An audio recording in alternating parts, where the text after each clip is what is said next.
Hello everybody and welcome to the new and improved weekly data Parsha thought. I want to share with you an amazing idea today coming out of this week's Parsha.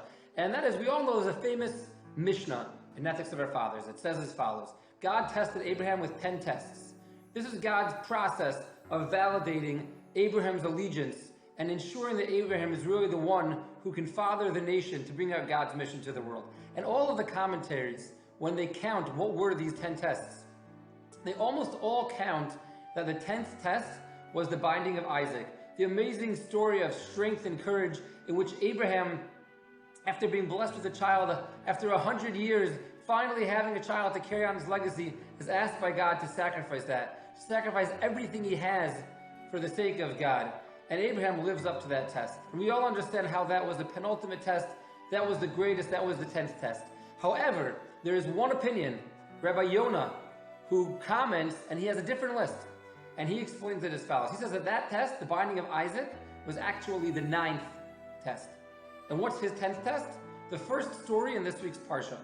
First story of this week's Parsha goes as follows. After the Akedah, after the binding of Isaac, Sarah, Abraham's beloved, trusted wife, passes away, and Abraham has to find a burial plot for her. He goes around and he finds a perfect spot, and he has to purchase it from Ephron the Hittite. And as he's purchasing it, Ephron talks a big game. He's the paradigm example in the Torah of one who talks a big game but doesn't do anything in real life. He's the one who speaks a lot but doesn't do. And he says, I'm going to give you this amazing deal, and at the end of the day, he takes all the money. He doesn't leave a penny on the table. He takes it all. And Abraham, despite that, willfully pays him for it and endures that interaction. And although we understand, it's not enjoyable to deal with a shrewd businessman who's trying to take advantage of you, especially when you're emotionally probably somewhat fragile, your wife just passed away, it's probably very difficult. But how does that compare to the binding of Isaac? It seems like if we're going to say what was the 10th test, what should be the final test? How does the test of dealing with Ephron the Hittite even come close to being the final test? How do we understand what Rabbeinu Yonah is trying to teach us? So I once heard a beautiful answer from one of my rabbis, Rabbi Weinfeld in Israel. He said as follows. He said there's different types of tests in the world. Well, I'll label the test. One's like the Superman test, and one's the everyday Joe or everyday Jane test. And the concept is that sometimes when we approach a situation that's so difficult, it requires every ounce of strength that we have and every single ability to push.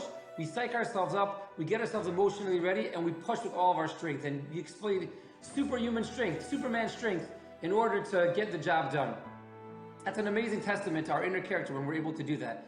That was the Abraham binding of Isaac test. But then there's a different type of test altogether. There's a type of test which is just what I'll call the everyday Joe test. It's the test of having sterling character, being kind, being loving, being empathetic in the daily grind of life.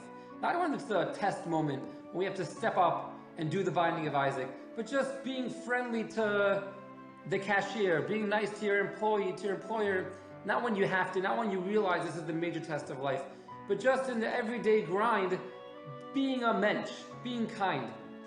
And in a certain sense, what God is teaching us is that it's harder to constantly, on a daily, hourly scenario, be kind, be nice, express our true inner greatness in that. And that was the last test of Abraham. Greater than being able to step up to the superhuman task of being able to sacrifice the son you waited your whole life for, was the ability to, at every moment in life, how big or small it seems, to always be kind, to always be thinking of others, to always be living your life not in a selfish way. And I think this is a beautiful message to take out of our Parsha. I give us all a blessing that we should recognize these moments in our lives, view them as tests. That'll help us succeed in them when we know this is God testing us, even though it's just me, waking up in the middle of the night to be with my kid that's crying, or picking up extra groceries when I'm exhausted first, my wife doesn't have to go out, or anything of a million things around the world that come up in our lives.